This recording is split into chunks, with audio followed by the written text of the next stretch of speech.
Bismillahirrahmanirrahim. Anis kurli wali-wali, bersyukur kepada Allah dan bersyukur pula kepada kedua orang tuamu. Artinya ada anak remaja hitam jidatnya gara-gara sholat, hafal Quran, Senin Kamis dia puasa, tiap malam dia tahajud, malam Jumat dia itikaf di masjid, kemudian membersihkan masjid, ikut ngajar ngaji di masjid, tapi durhaka kepada kedua orang tuanya. Bapaknya dia hianati, ibunya dia keluarkan air matanya. Kata Nabi, demi Allah, demi Allah, demi Allah, jangankan masuk sorga, baunya sorga diharamkan bagimu. Nah, adik-adik sekalian, saya ingin menyampaikan beberapa kisah anak durhaka. Satu, zamannya Isa alaihi salam. Ada yang tahu Nabi Isa nabi keberapa? Angkat tangan, siapa yang tahu? Hadiah. Siapa yang tahu? Nabi ke-20 tuh? Hah? Ah, enggak dapat hadiah kalau berjamaah. 24. Zamannya Isa alaihissalam ada pemuda, Pak, bagus agamanya, kira-kira sekarang ketua remaja masjid. Kalau sekarang ibadah saja kerjanya, bagus amalnya, akhlaknya baik.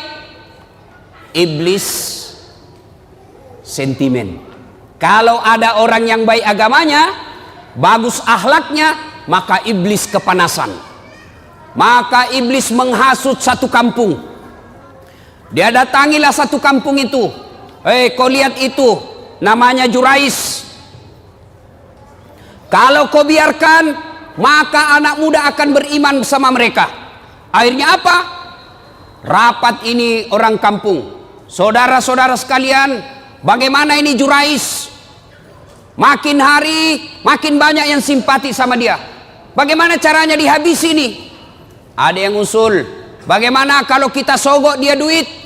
Tidak mempan, dia bukan mata duitan. Bagaimana kalau kita sogok dia jabatan? Tidak mempan, dia tidak gila jabatan. Lalu ada yang urus usul, Jurais kan anak muda, jadi gimana? Kirim cewek paling kece, kirim cewek paling seksi, bayar dia, suruh goda Jurais. Akhirnya apa? Jurais, apa dosanya Jurais sehingga dihukum Allah? Suatu ketika lagi sholat sunnah, Allahu Akbar, dipanggil sama ibunya, Jurais, Jurais sini kamu. Bingung Jurais, saya sholat atau jawab panggilannya ibuku? Dipanggil kedua kalinya ibunya, Jurais, sini kamu. Jurais tidak menjawab, bingung, saya lanjutkan atau saya sholat? Akhirnya apa? Dipanggil 3 kalinya, Jurais, sini kamu. Tidak menjawab. Ibunya pun tidak tahu kalau Jurais lagi sholat. Marah ibunya lalu bersumpah. Marah ibunya dan bersumpah, ya Allah, setengah mati aku hamilkan. Ibu-ibu masih ingat waktu hamil? Masih ingat? Bu, halo ibu, masih ingat waktu hamil? Enak enggak? Oh, itu ibu-ibu hamil, Pak, enggak ada enaknya. Jalan setengah mati, duduk setengah mati, tidur sebelah kanan nyamping sesak napas, nyamping kiri poso. Satu saja gayanya kalau sudah hamil, gaya pasrah. Coba dia bilang ibunya, Jurais, setengah mati ku hamilkan, setengah mati ku lahirkan. Ibu-ibu masih ingat waktu melahirkan? Ada ndak ibu-ibu melahirkan senyum? Ada ibu-ibu melahirkan keluar kona, tidak, pasti setengah mati.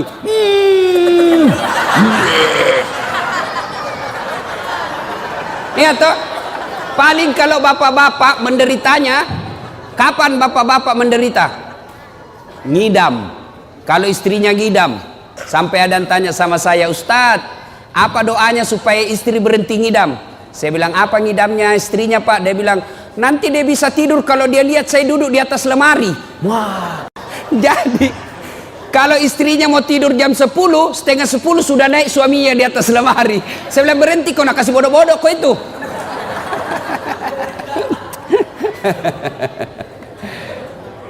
Dia bilang ibunya Jurais, setengah mati aku hamilkan, setengah mati aku lahirkan. Masa saya panggil dia tidak jawab? Ya Allah, keluar sumpahnya ibunya Jurais. Jangan mati Jurais sebelum ketemu orang jahat. Ibu-ibu, kalau ibu-ibu bersumpah, arasnya Allah bergetar. Maka ibu kalau marah sama anaknya, jangan sembarang sumpah. Ini ibu-ibu biasa kalau marah sama anaknya kan keluar sumpah-sumpahnya tidak enak. Kurang ajar, setan. Nah bilang anaknya, bleh. Masa anaknya dibilangi setan? Kurang ajar, kambing. Bleh. Jadi ibu kalau marah sama anaknya, boleh marah tapi jangan keluar sumpah yang jelek-jelek. Boleh keras suara tapi sumpahnya yang bagus-bagus. Ih, anak saya kurang ajar betul. Mudah-mudahan kau jadi ustadz seperti Dasat Latif. Boleh sumpah seperti itu. Mudah-mudahan kau jadi dokter yang soleh. Sumpah seperti itu. Jangan sumpah yang tidak enak. Kurang ajar. Mudah-mudahan nak tabrak kau beca. Betul lah beca. Nah, akhirnya ibunya Jurais bersumpah, ya Allah jangan mati Jurais ketemu orang jahat. Arasnya Allah bergetar, dikabulkan. Akhirnya apa? Jurais difitnah, dikirimi cewek. Jurais dalam masjid, ini cewek datang, dia goda Jurais. Jurais, ayo kita main. Kata Jurais, haram. Gratis, haram. Gratis, haram. Tidak seperti anak Indonesia, haram, gratis. Ayo Pak Dek.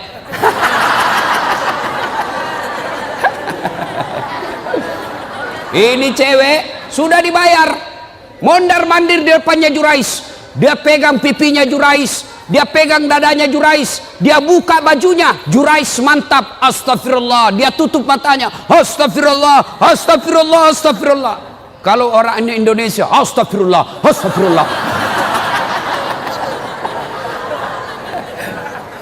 Mulutnya istighfar tapi matanya melotot, astagfirullah, astagfirullah. Akhirnya ini perempuan gagal menggoda Jurais. Semakin dia menarik-narik telanjang, Jurais tunduk, tidak tergoda. Ini perempuan malu, sudah telanjang tidak dilayani, sudah dikasih duit tidak berhasil. Akhirnya apa? Dia pergi berzina dengan pengembala kambing. Setelah berzina di pengembala kambing, hamil. Tabrakan antara cowok dengan cewek. Dek, kalau mobil tabrakan, pak, mobil sama mobil penyok, penyoknya lari ke dalam. Kalau cewek sama cowok tabrakan, pak, penyoknya lari keluar. Hamil. Begitu hamil ini cewek, dia kemana-mana pidato.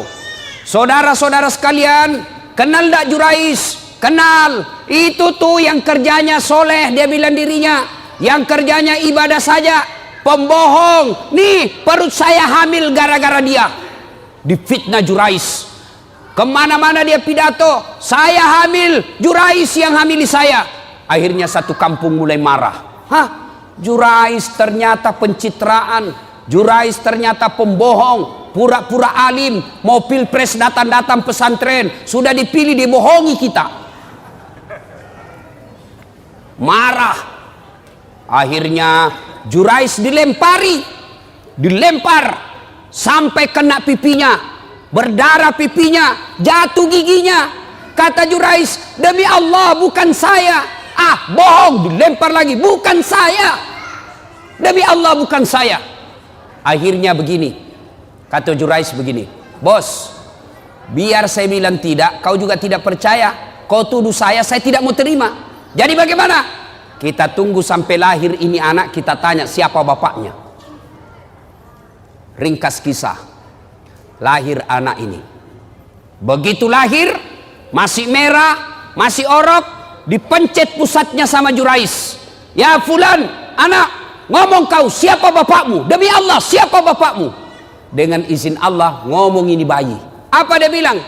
Bapakku bukan Jurais, bapakku pengembala kambing di tetangga desa. Apa dia bilang Jurais? Ku bilang memang bukan saya. Apa mi? Jatuh mi gigiku ini, ganti kok. Ini robek-robek. Ganti gigi saya. Akhirnya Jurais bebas dari tuduhan itu. Coba adik-adik sekalian, Jurais, pemuda yang taat beribadah, dihukum oleh Allah gara-gara apa? Ibunya lagi memanggil dan ibunya pun tidak tahu anaknya lagi sholat.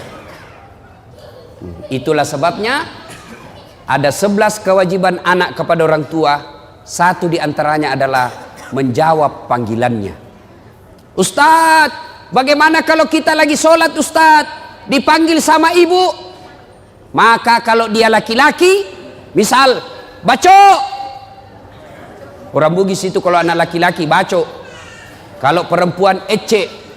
Banyak orang Bugis di sini? Banyak? Jago ini orang Bugis Pak. Kemana-mana saya ketemu orang Bugis.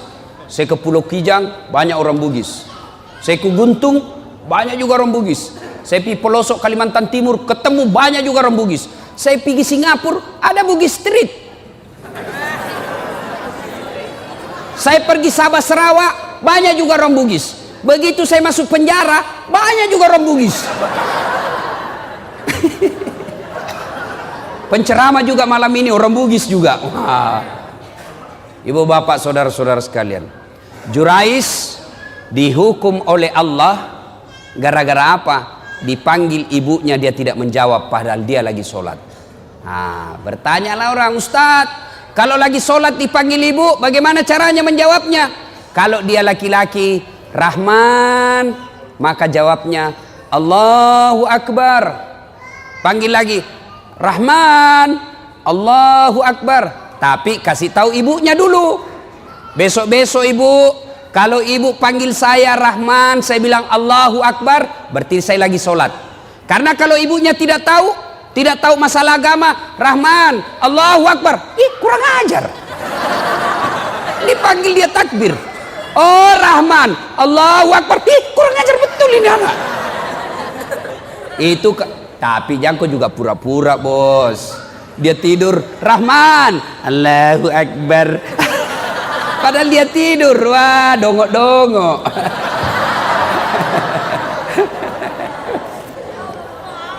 Itu kalau laki-laki. Bagaimana kalau perempuan? Kalau perempuan, karena suaranya adalah aurat, maka perempuan tidak boleh mengatakan Allahu Akbar. Ini ada adik cewek, ada santri di sini, santriwati. Ada. Kenapa perempuan suaranya aurat? Karena kadangkala suara perempuan memang mendayu-dayu, membuat laki-laki bernafsu. Halo? Iya bang. Itu kan langsung bernafsu orang. Mana ya bang? Maka supaya kalian tidak bernafsu laki-laki, tegaslah engkau menjawab telepon. Halo? Ya, kenapa? Mundur itu laki-laki. Halo bang. Beleng-beleng.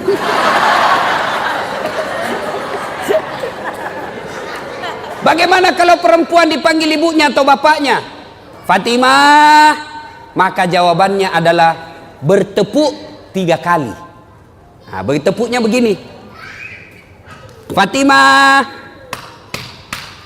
Tapi kasih tahu dulu ibunya. Bu, besok-besok kalau ibu panggil saya begini, berarti saya lagi sholat. Kalau ibunya tidak tahu, Fatimah. Atau jangan salah tepuknya, dia tepuk. Itu tepuk pramuka itu bos. Nah itu. Nah, kisah kedua anak durhaka. Namanya Alqamah. Alqamah ini bagus sekali agamanya. Di mana Nabi dakwah, di belakangnya ada Alqamah. Di mana Nabi berjamaah, di belakang ada Alqamah. Tapi anehnya, ketika sakaratil maut tidak bisa mengucapkan 2 kalimat syahadat. Sakaratil maut dibimbing oleh Bilal, la ilaha illallah. Alqamah coba bilang la, tidak ada. Akhirnya Bilal lapor sama Nabi, ya Rasulullah, Alqamah sakaratil maut tidak bisa mengucapkan 2 kalimat syahadat, tolong Anda doakan. Nabi heran, kok bisa? Alqamah kan baik agamanya, dia selalu berjamaah, dia selalu ikut pengajian, bagus bacaan, kok bisa? Didoakan oleh Nabi, tetap tidak bisa. Akhirnya Nabi punya kesimpulan, pasti ada dosanya besar ini anak. Kau cari bapaknya, bapaknya ternyata sudah meninggal. Cari ibunya, ketemu.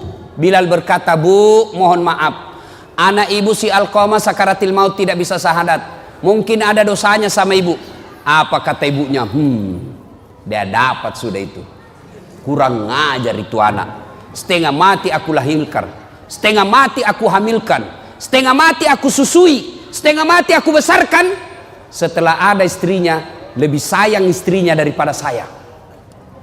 Maksudnya apa ibu?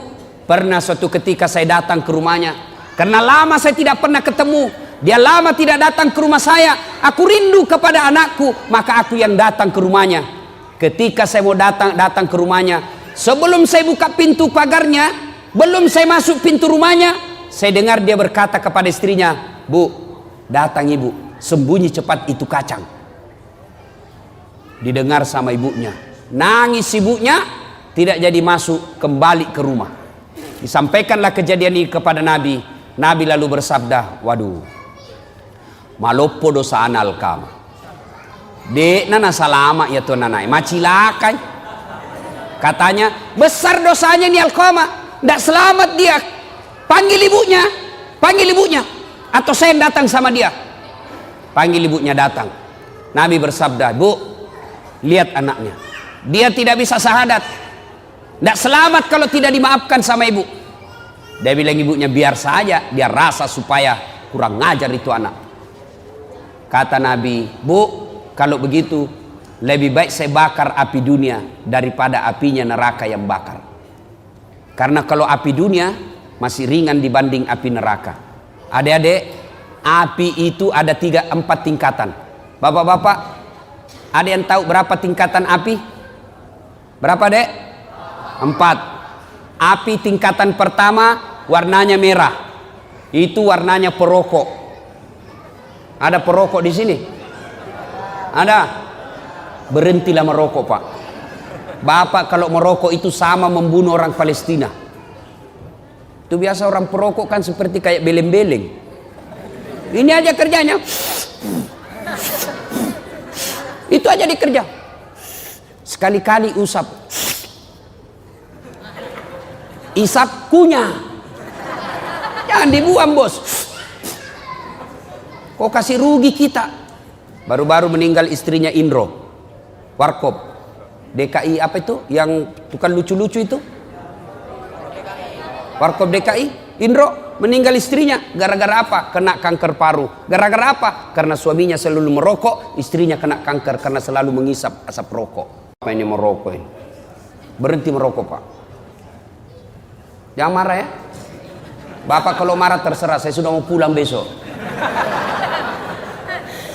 Berhentilah merokok. Ini bapak-bapak anaknya dilarang merokok. Awas kalau kau merokok, awas. Saya tempelin kau kalau saya dapat kau merokok. 10 menit dia bilang, Pi kau belikan saya rokok nak. Maksud lo? Ada juga ustadz di sini merokok. Ada ustadz. Kalau ada ustadz merokok, ustadz beleng-beleng. Masa anak santri dilarang merokok baru dia merokok di depan santri? Tidak boleh pak. Bapak tahu enggak siapa yang punya pabrik rokok? Pabrik rokok sekarang yang punya pak orang Yahudi yang ada di Indonesia. Berarti bapak kalau beli rokok sumbang orang Yahudi, tembaki orang Palestina. Berhentilah merokok. Ustadz saya tidak bisa berhenti Ustadz. Kenapa? Nggak jalan otakku. Bale-bale. Buktinya Ramadan jalan di otak tak. Berhentilah merokok. Niat berhenti merokok mulai malam ini. Pembeli rokok tabung pergi umroh bersama Ustadz Das'ad. Itu lebih utama. Atau kasih anak kita untuk sekolah pendidikan, belikan dia buku yang baik daripada rokok dibakar. Ya, tapi dia bilang mahasiswaku, Ustadz, rokok tidak merusak. Sembarang kau bilang. Tidak merusak Ustadz, sembarang kau bilang. Yang penting rokok tidak ketemu api. Ayalah, kalau rokok tidak ketemu api ya memang tidak merusak. Nah, ibu bapak saudara-saudara sekalian, akhirnya tingkatan pertama warnanya merah. Tingkatan kedua dibakar 1000 tahun warnanya biru seperti kompor gas. Bakar 1000 tahun warnanya menjadi putih seperti tempat-tempat itu pembukaan timah, pabrik tambang. Itu warnanya putih apinya sehingga tidak kelihatan kalau dia disemprot. Bakar 1000 tahun, inilah apinya neraka, warnanya hitam. Kata Nabi, lebih baik saya bakar api dunia daripada apinya neraka. Ibunya katakan silahkan. Nabi perintah kumpulkan kayu. Kumpul kayu, nyala besar. Lalu Nabi tanya ibunya, ibu betul tidak memaafkan anaknya? Betul ya Rasul. Kalau begitu angkat. Kata Nabi angkat, lempar masuk ke bara api. Begitu mau dilempar masuk ke api, ibunya berteriak, tahan, tahan. Ya Rasulullah, jangan kau bakar anakku. Memang dia kurang ajar, memang diurhaka. Tapi kedurhakaannya, kurang ajarnya tidak ada artinya ketimbang penderitaan saya menghamilkan dia 9 bulan dalam perut saya lahirkan hidup dan mati. Demi Allah, saya maafkan anakku ya Rasul, jangan kau bakar dia. Nabi tanya, betul ibu maafkan anaknya? Betul ya Rasul. Akhirnya Nabi katakan, letakkan dia. Lalu diletakkan dengan bersusah payah. Akhirnya Alqamah mengucapkan, la ilaha illallah Muhammadar Rasulullah. Meninggal. Alqamah hidup pada zaman Nabi, baik agamanya, tapi menghadapi sakaratul maut dengan tersiksa. Gara-gara apa? Durhaka sama ibunya. Nah, adik-adik sekalian, kalau durhaka sama orang tua, biar hafal Quran, tidak ada bu utamanya.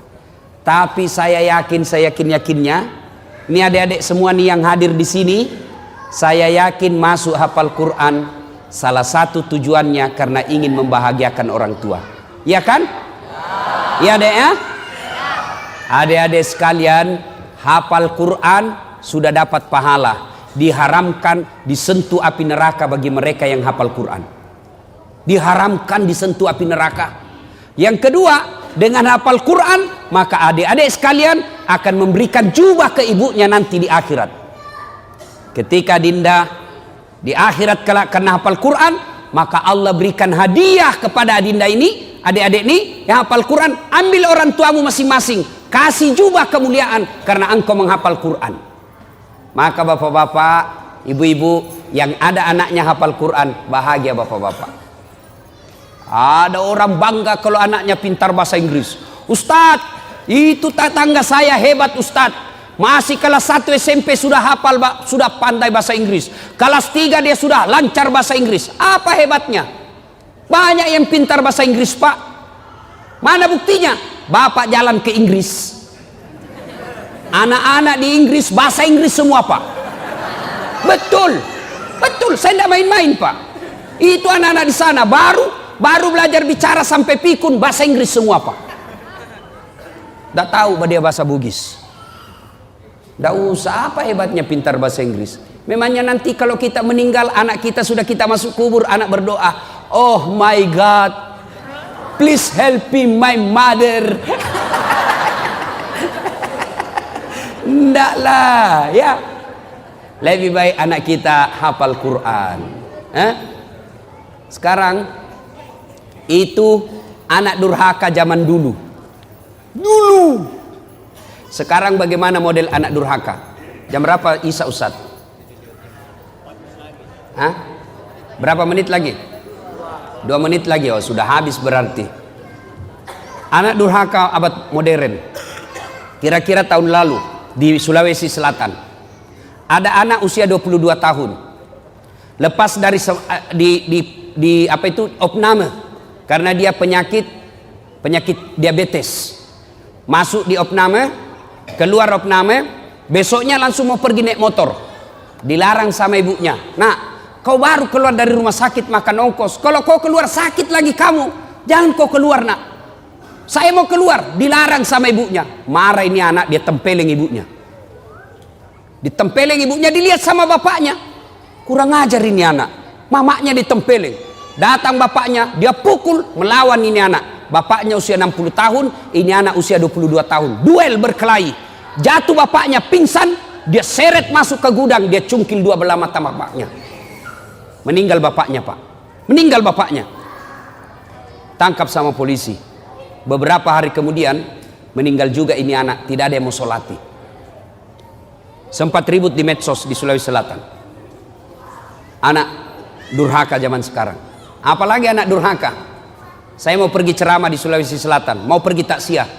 Tiba-tiba ada ibu-ibu menangis. Ustadz, tolong datang ke rumah saya, Ustadz. Nangis, Ustadz, tolong bantu saya. Kenapa ibu? Tenangkan ibu, tarik nafas. Tenang ibu, meninggal suamiku, Ustadz. Tolong datang ke rumah, saya tidak tahu urus bagaimana cara. Saya bilang, bagaimana? Mana semua anak-anaknya? Anakku sibuk semua, Ustadz. Saya datanglah ke rumah itu. Begitu saya datang di rumahnya, saya bilang, Bu, mana nomor teleponnya anaknya? Saya minta nomor telepon anaknya, lalu saya teleponlah anaknya yang pengusaha di Samarinda, orang kaya di Kalimantan. Tabe, Daeng, meninggal bapaknya. Apa kata ibunya, bapaknya? Daeng, ada berita duka, meninggal bapaknya di Makassar. Apa kata anaknya? Oh, sudah lama memang sakit itu bapakku, Ustadz. Jadi saya bilang, jadi bagaimana Deng? Ditunggu atau tidak? Apa jawabannya? Tidak usah ditunggu, Ustaz. Biar saya pulang tidak merubah keadaan. Jadi bagaimana? Silakan kirim SMS nomor rekeningnya Pak Ustadz. Biaya pemakaman dan pengurusan jenazah saya transfer, Ustadz saja yang ngurus. Anak durhaka, Pak. Bapak mau punya anak seperti itu? Mau punya anak seperti itu? Tentu tidak mau. Mau punya anak yang soleh dan soleha? Mau punya anak yang soleh dan soleha? Masukkan ke pondok anak kita. Coba kalau anak kita di pondok, Pak. Coba anak kita di pondok, sholat 5 waktunya berjamaah, makannya jelas halal, ucapan-ucapannya jelas tidak pernah bicara kotor, jelas dia tidak akan tersentuh oleh yang bukan muhrimnya, makanannya bagus, meskipun barangkali tempe, meskipun ala kadarnya, tapi halal. Tapi kalau anak kita di luar, mungkin di rumah makanannya ayam, tapi kalau dia keluar rumah, apa yang dimakan? Narkoba, lem pox, lem Korea. Ibu bapak, saudara-saudara sekalian, banyak hal yang ingin kita sampaikan, tapi waktu Isya yang telah sampai. Insyaallah lain waktu dan kesempatan kita lanjutkan.